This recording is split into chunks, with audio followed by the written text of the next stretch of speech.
प्यारे बाबा, मीठे बाबा, ओम शांति। बाबा कहते हैं, मीठे बच्चे, भगवान जिसे सारी दुनिया याद करती है वह तुम्हारे सम्मुख बैठा है। तुम ऐसे बाप से पूरा वर्षा ले लो, भूलो मत। प्रश्न: बाप की श्रीमत पर यथार्थ चलने की शक्ति किन बच्चों में रहती है? उत्तर: जो अपना सच्चा सच्चा पोता मेल बाप को सुनाकर हर कदम पर बाप से राय लेते हैं। बाप से राय ली तो उस पर चलने की शक्ति भी मिल जाती है। बाप बच्चों को श्रीमत देते हैं, बच्चे उस कमाई के पीछे ये कमाई मिस नहीं करो, क्योंकि वह पाई पैसे की सारी कमाई खत्म होने वाली है। हर बात में श्रीमत लेते बहुत खबरदार रहो, संभल कर चलना है, अपनी मत नहीं चलानी है। गीत: छोड़ भी दे आकाश सिंहासन, अब तो धरा पर आजा। ओम शांति। अभी बच्चे सम्मुख बैठे हैं, किसके? बेहद के बाप और दादा के। ये बड़ी वंडरफुल चीज है। बेहद का बाप परम पिता परमात्मा और फिर बेहद का दादा प्रजापिता ब्रह्मा, दोनों सम्मुख बैठे हैं। किसके? बच्चों के। तो ये जैसे ईश्वरीय कुटुंब परिवार बैठा है और बेहद का बाप बैठ बच्चों को पढ़ा रहे हैं अथवा सहज राज योग सिखला रहे हैं। यह बुद्धि में रहे तो खुशी का पारा भी चढ़े। गीत भी ऐसे कहते हैं कि बाबा आओ, इस समय बहुत दुख है। आह्वान करते रहते हैं और यहाँ तुम्हारे सम्मुख बैठे हैं। तुम जानते हो बेहद का बाप इस दादा द्वारा हमको पढ़ा रहा है। बच्चों में भी नंबरवार पुरुषार्थ अनुसार बुद्धि में निश्चय है। बैरिस्ट्री पढ़ सकते हैं तो जरूर निश्चय होगा ना। ये हमको बैरिस्ट्री पढ़ाते हैं, फलाना सर्जन हमको सर्जरी सिखला रहे हैं। बाबा कहते हैं ये ऐसी वंडरफुल चीज है कि अभी अभी कहते हैं हमको पक्का निश्चय है। बेहद का बाप निराकार हमको पढ़ाते हैं, राज योग सिखलाते हैं। अभी अभी कहाँ बाहर दूर गए तो निश्चय टूट पड़ता है। वंडर है ना। भगवान जिसको सारी दुनिया याद करती है वही बच्चों के सम्मुख बैठ कहते हैं, बच्चे अब अच्छी रीति बाप से वर्षा लेने का पुरुषार्थ करो। समझते भी हैं फिर सेकंड में भूल जाते हैं। तुम बेहद के बाप के सम्मुख बैठे हो और श्रीमत पर चलना होता है कदम कदम पर, लेकिन चलेंगे वही जिनका सारा समाचार बाप को मालूम होगा। बच्चों की रहनी करनी आदि का पूरा समाचार बाप के पास आना चाहिए तो बाप को भी मालूम पड़े और उस रीति फिर समय प्रति समय राय देते रहे। कदम कदम पर श्रीमत लेनी पड़े। यह है गॉड फादरली यूनिवर्सिटी। इसमें अच्छी रीति पढ़ना है। ऐसे नहीं आज पढ़ा फिर कब कोई काम पढ़ा तो पढ़ाई मिस कर दी। बाप कहते हैं वह सब काम है पाई पैसे के। इस दुनिया में मनुष्य जो भी कमाई करते हैं वह कोई रहने वाली नहीं है, सब खत्म हो जाने वाली है। बाप कमाते हैं बच्चों के लिए, समझते हैं पुत्र पोत्रे, पर पोत्रे खाते रहेंगे। फिर बच्चा जब बाप बनेंगे तो वह अपने बच्चों के लिए कोशिश करेंगे। अब तो विनाश सामने खड़ा है, तो बाप को जब बच्चों के पोता मेल का मालूम पड़े तब तो मत दे। कदम कदम पर पूछना पड़ता है, ऐसे नहीं कोई विकर्म हो जाए। यह है बेहद का घर। बाप ऐसे बैठ समझाते हैं जैसे हूबहू हद के घर में लौकिक बाप समझाते हैं। सब बच्चे जानते हैं हम ब्राह्मण हैं। कोई से पूछो भगवान तुम्हारा क्या लगता है, तो कहेंगे वह तो सबका बाप है। फिर पूछो वह कहाँ रहते हैं, तो कह देंगे सर्वव्यापी है। बेहद के बाप को नहीं जानते। तुम बच्चे अभी बाप को यथार्थ रीति जानते हो, तो तुम्हें दैवी मत पर चलना है। बाप आए हैं देवी देवता बनाने के लिए। कदम कदम श्रीमत पर चलना पड़े। पंडे लोग यात्रा पर ले जाते हैं तो खबरदार करते रहते हैं, कहते हैं संभल कर चलो। ऐसे भी बहुत हैं जो तीर्थों आदि को नहीं मानते हैं।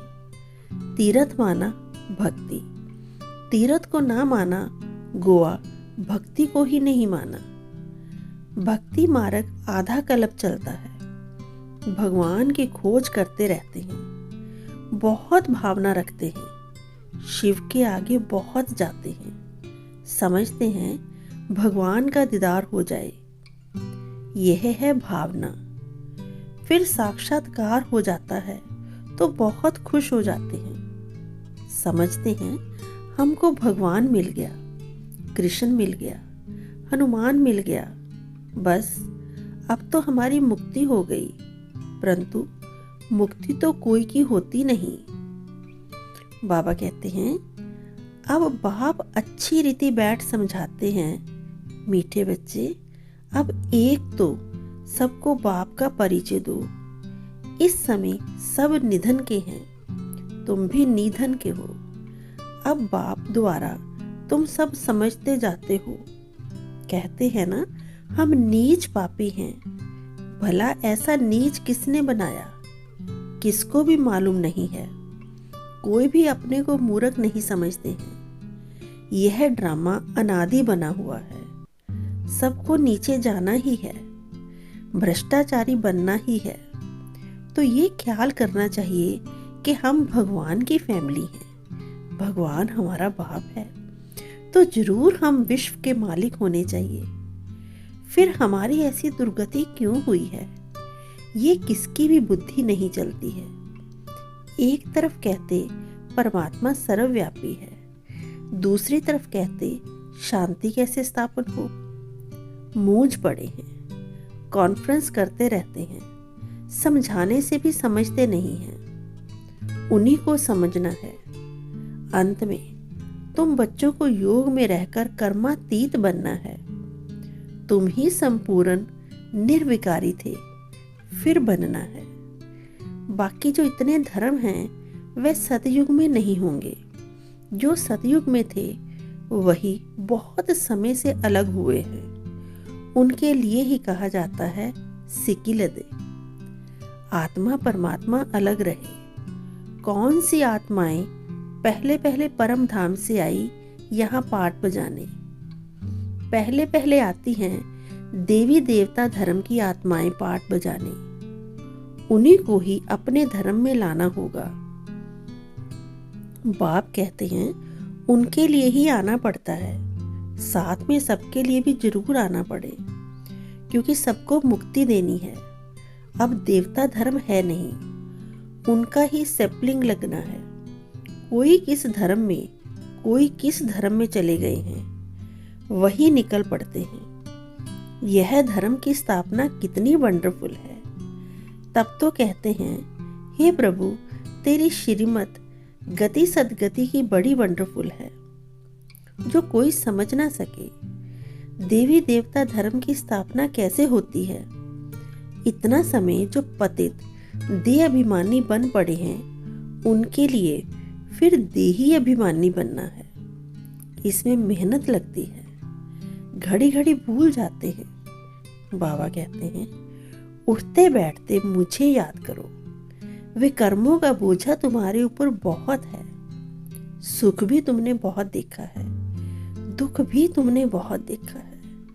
अब फिर दुख से तुमको सुख में ले जा रहा हूं। तो श्रीमत पर चलना पड़े और फिर औरों को भी याद दिलाते हैं।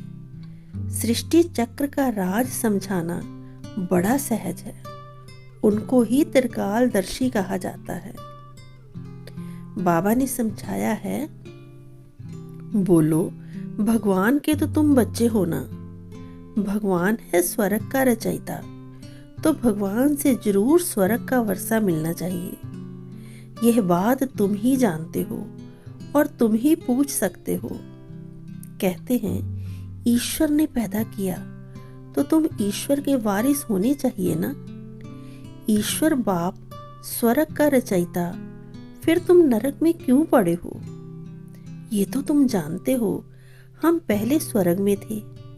रावण ने हमको नरक में धकेला है। रावण क्या चीज है ये भी कोई नहीं जानते। तुम याद दिला सकते हो, भारत ही प्राचीन स्वर्ग था और भारतवासी स्वर्ग के मालिक थे। अभी भारत नरक बना है। ये खेल बना हुआ है। राम राज्य और रावण राज्य आधा आधा है। यही खेल है। फिर उनके बीच में क्या होता है वह भी डिटेल बैठ समझाते हैं। कोई कोई बच्चे निश्चय बुद्धि हैं जो समझते हैं हम बाप के सामने बैठे हैं। बाबा त्रिनेत्री त्रिकालदर्शी है, त्रिमूर्ति है, ब्रह्मा विष्णु शंकर का भी रचयिता है। त्रिमूर्ति शिव के बदले त्रिमूर्ति ब्रह्मा का नाम रख दिया है। अब त्रिमूर्ति का रचयिता ब्रह्मा कैसे हो सकता है? गाते भी हैं ब्रह्मा द्वारा स्थापना, शंकर द्वारा विनाश, तो रचयिता जरूर कोई दूसरा होगा। इतनी छोटी बात को भी नहीं समझते। शिव बाबा ब्रह्मा द्वारा स्वर्ग का वर्षा देंगे और क्या देंगे?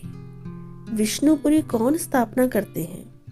बाप विष्णुपुरी अर्थात लक्ष्मी नारायण का राज्य स्थापन कर रहे हैं। यह भी किसको मालूम नहीं है। विष्णु का अलग चित्र बनाए उनको नर नारायण कहते हैं और लक्ष्मी नारायण का फिर अलग अलग बना दिया है। चित्र कैसे वंडरफुल बना हुआ है। तुम बच्चों को प्रदर्शनी में समझाना होता है। प्रदर्शनी हो और बच्चे अपने ही धंधे में लगे रहें तो थोड़े ही समझेंगे कि इसने बाबा को पहचाना है। बाप समझ जाते हैं ये खुद ही पूरा समझा हुआ नहीं है, तब तो सर्विस पर नहीं भागते हैं। नहीं तो झट सर्विस पर भागना चाहिए। अंधों की लाठी ना बने तो गोवा खुद ही अंधे हैं। बाबा को जानते नहीं, किसको कहना थोड़े ही आता है कि तुम सर्विस पर आओ। आपे ही आना चाहिए। बाबा हम सब सर्विस पर जा सकते हैं, आप परमिशन दो। बाबा जानते हैं कौन कौन सर्विस कर सकते हैं। ऐसा कोई लिखता नहीं कि बाबा हम रेडी हैं। मनुष्य को कौड़ी से हीरे जैसा बनाना है। अगर 10, 20, 50 रुपया नहीं कमाया तो क्या हुआ? बहुतों का कल्याण करना है, परंतु पूरी पहचान नहीं। कोटों में कोई जानते हैं। हमारे पास भी थोड़े बच्चे हैं सर्विसेबल, जिनको टेलीग्राम करके बुलाना पड़ता है। आपे ही नहीं कहते हैं बाबा हम तैयार हैं। बाबा देखते हैं किसको सर्विस का शौक है। मनुष्य को जानवर मिसल बन पड़े हैं, उनको देवता बनाना है। तुम बच्चों को निरहंकारी बनना है। हेड में तो बड़ी नम्रता चाहिए। बाप कितना निरहंकारी है। कोई कोई बच्चों में बहुत अहंकार है। जैसा कर्म मैं करूंगी मुझे देख और भी करेंगे। उसका दंड उनकी अवस्था गिर पड़ेगी। बाबा कहते हैं बच्चे तुम्हें सब कुछ अपने हाथ से करना है। बाबा कैसे साधारण रीति से पढ़ाते हैं। मनुष्य तो समझते हैं वह सर्वशक्तिमान है, क्या नहीं कर सकते हैं। परंतु बाबा कहते हैं मुझे तो सर्वेंट बनकर आना पड़ता है। कहते भी हैं ना, हे ज्ञान के सागर पतित पावन आओ, सुख के सागर आओ, आकर हम पतितों को पावन बनाओ। बाप को आकर ऐसी सर्विस करनी पड़ती है, कहाँ आकर रहना पड़ता है, कैसे कैसे विघ्न पड़ते हैं। लाखा भवन को आग लगाते थे, सभी प्रैक्टिकल में हो रहा है। बाबा तो सारा पाठ को जानते हैं, हम नहीं जानते। बाप कहते हैं मुझे आना पड़ता है। जास्ती गाली मैं ही खाता हूँ, भक्ति मार्ग में भी गाली ही देते हैं। 3 पैर पृथ्वी के भी नहीं मिलते, फिर भी कितना निरहंकारी बने से पाठ बजा रहे हैं। मम्मा बाबा बच्चों को सिखलाने के लिए सब कुछ करते हैं, कितना नीचे उतरना पड़ता है। पतितों को पावन बनाना है, मूत पलीती कपड़ों को धोना है, तो धोबी भी है, सोनार भी है, सबको गला गला कर सच्चा सोना बनाते हैं। अच्छा, मीठे मीठे सिकिलिदे बच्चों प्रति माता पिता बाप दादा का याद प्यार और गुड मॉर्निंग। रूहानी बाप की रूहानी बच्चों को नमस्ते। धारणा के लिए मुख्य सार: बाप समान निरहंकारी नरम चित बनना है। अपनी सेवा अपने हाथ से करनी है, किसी भी बात में अहंकार नहीं दिखाना है। सर्विस के लिए सदा तैयार रहना है, सर्विस के लिए स्वयं को आप पे ही ऑफर करना है। कोड़ी जैसे मनुष्यों को हीरा जैसे बनाने की सेवा करनी है। वरदान: संपन्नता के आधार पर संतुष्टता का अनुभव करने वाले सदा तृप्त आत्मा भव। संपन्नता के आधार पर संतुष्टता का अनुभव करने वाले सदा तृप्त आत्मा भव। जो सदा भरपूर व संपन्न रहते हैं वे तृप्त होते हैं। चाहे कोई कितना भी असंतुष्ट करने की परिस्थितियां उनके आगे आएं, लेकिन संपन्न तृप्त आत्मा असंतुष्ट करने वाले को भी संतुष्टता का गुण सहयोग के रूप में देगी। ऐसी आत्मा ही रहम दिल बन शुभ भावना और शुभ कामना द्वारा उनको भी परिवर्तन करने का प्रयत्न करेगी। रूहानी रॉयल आत्मा का यही श्रेष्ठ कर्म है। स्लोगन: याद और सेवा का डबल लॉक लगाओ तो माया आ नहीं सकती। बाबा कहते हैं याद और सेवा का डबल लॉक लगाओ तो माया आ नहीं सकती। ओम शांति।